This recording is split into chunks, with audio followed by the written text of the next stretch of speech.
this week's story, which we got to hear in a couple of different versions this morning, even though I forgot to print it in the bulletin and I forgot to print it out, And that's okay. we got to hear it so many times. When I encounter a story like this one in the Lenten scripture, it's about the arrest of an innocent person and about the accompaniment of a companion. It started to feel sort of close to home. Because stories of arrest, of course, stories of arrest and of accompaniment, they're all over the news, they're in my social media feed. I'm having conversations with people who are companions, accompanying people who have been arrested. I know a number of people, including some people in this congregation, who have been accompaniment partners for people who are being detained or arrested.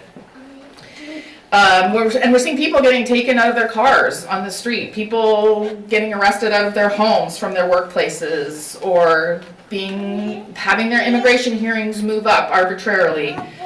And those of us who are not in danger of detention or deportation have an opportunity to accompany folks in those situations and settings. The people who are being arrested do better when they have that companionship. So that's what I was thinking about. Those are the stories that I've had in my head this week as I'm encountering and living with this story of Peter and Jesus. Jesus' arrest and his disciples around him figuring out how to be his companion through this situation.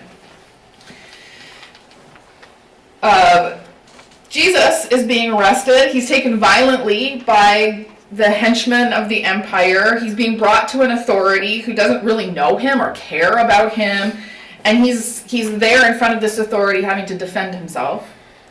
And meanwhile, Peter wants to be his companion. He wants to accompany Jesus into this situation, to go as far as he can. He has said to Jesus, I am willing to die with you. And he's at the same time trying to be sort of strategic.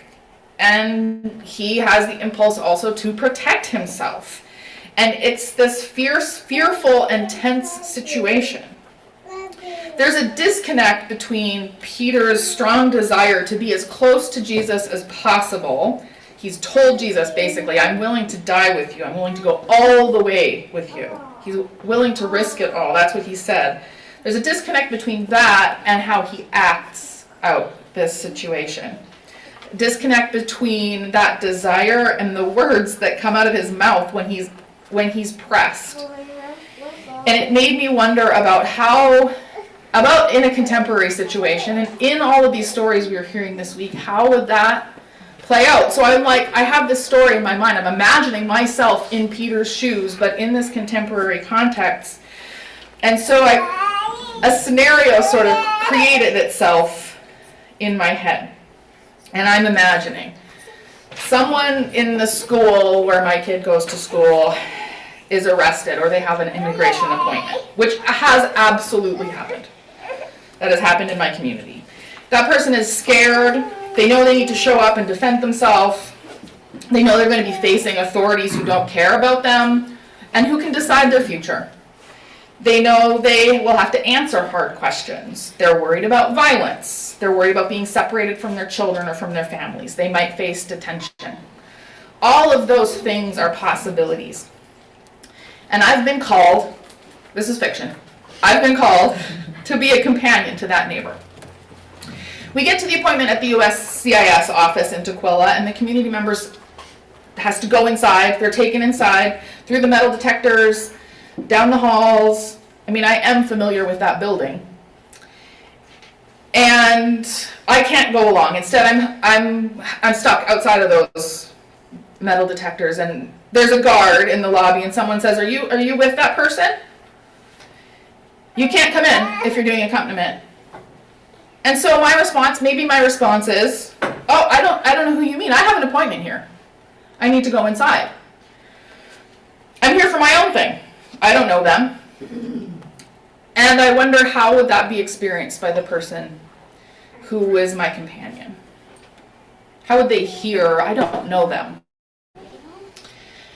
Or I could imagine being in a situation where the officers who arrested this person, who took them off the street or out of their car, say, hey, weren't you the one who was taking the video of us? Were you the one who was witnessing this situation? I saw you out there on the street. And I might say, no, I don't have anything to do with this. I don't know them.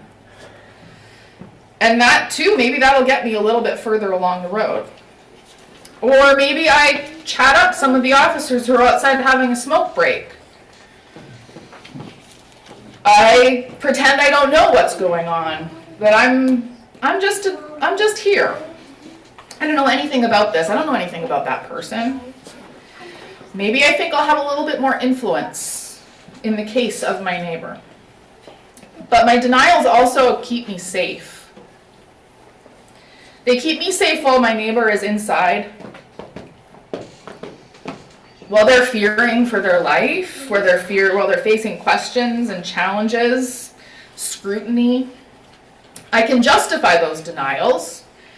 There might even be solid strategic reasons for me to say, I don't know them. They remove me from risk, though. They remove me from risk. They keep me safe when I am already the one who is safe. I have really been feeling what Peter is up against here in this story. It's not the exact same situation. But feeling this desire to be in solidarity with people who are suffering, who are being scrutinized, who are being faced with violence and targeted for arrest, targeted for deportation.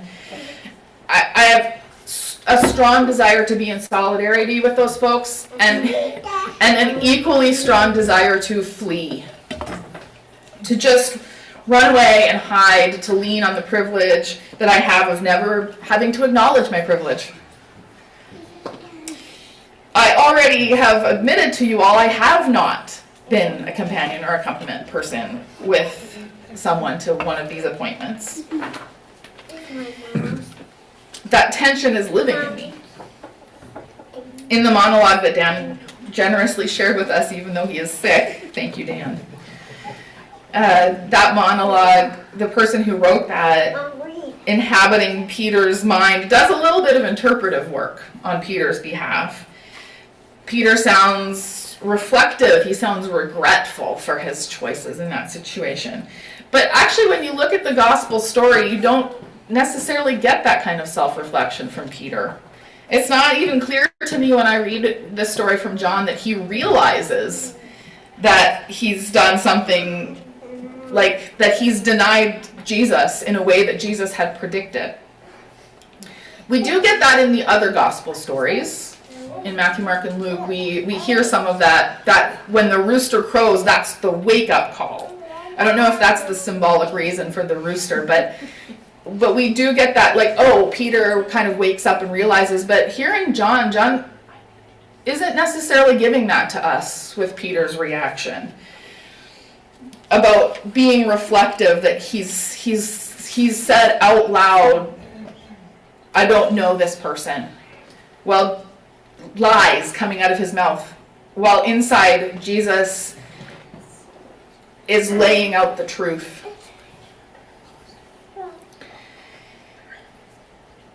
But that's how life is, in a way.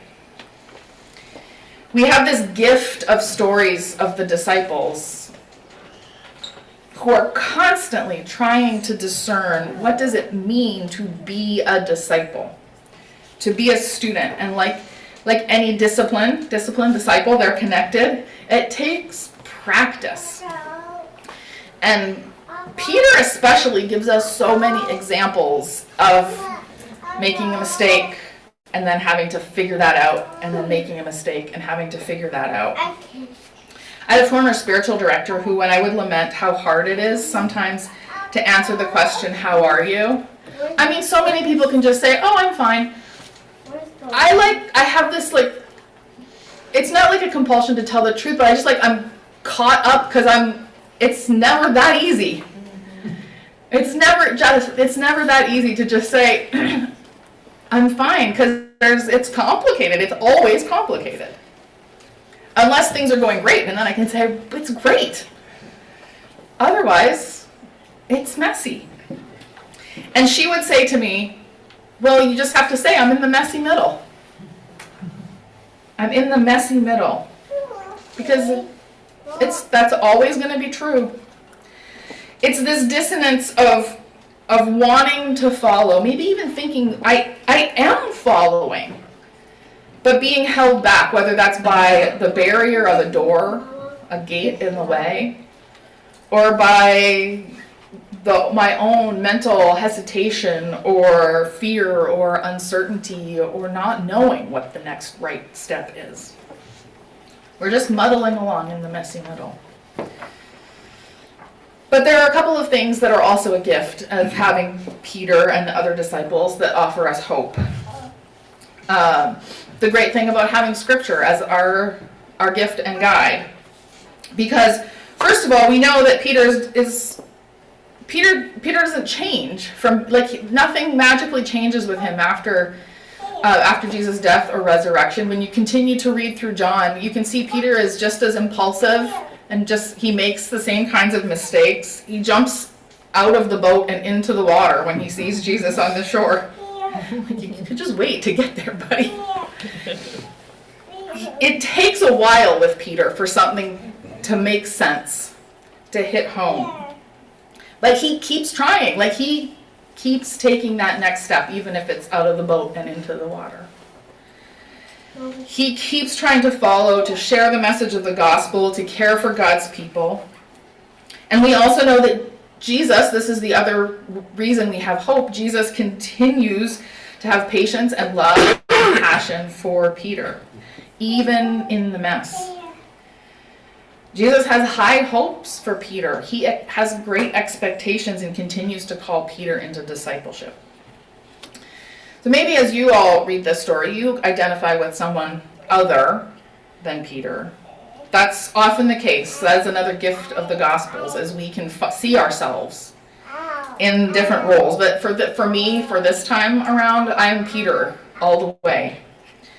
And if you are like me, let us thank God that Jesus continues to call us to discernment, continues to call us to follow, to serve him, and to serve God's people around the world and right next door in our neighborhoods.